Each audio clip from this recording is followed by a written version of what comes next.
Employees contribution அப்படிங்கிற விஷயம் எல்லாம் இருக்குல்ல, அதை பத்தி சொல்லுங்க.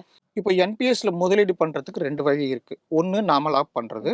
இன்னொன்னு நம்ம கம்பெனி வந்து நம்ம சேலரியிலேருந்து எடுத்து அவங்களே டைரக்டா கான்ட்ரிபியூட் பண்றது.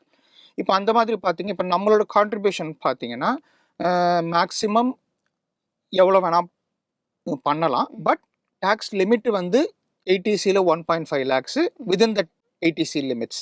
ஓகேவா? Not extra. ப்ளஸ் ஏடிசிசிடின்னு ஒரு செக்ஷன் இருக்கு. அந்த செக்ஷனில் 50,000 ரூபா. இவ்வளோ தான் நம்ம மேக்ஸிமம் டாக்ஸ் எக்ஸம்ஷன் கிளைம் பண்ணலாம்.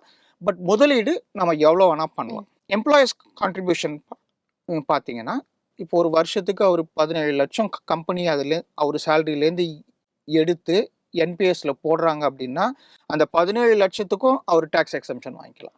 இதுதான் அதில் இருக்க எம்ப்ளாயர்ஸ் கான்ட்ரிபியூஷனில் இருக்கிற பெரிய அட்வான்டேஜ்.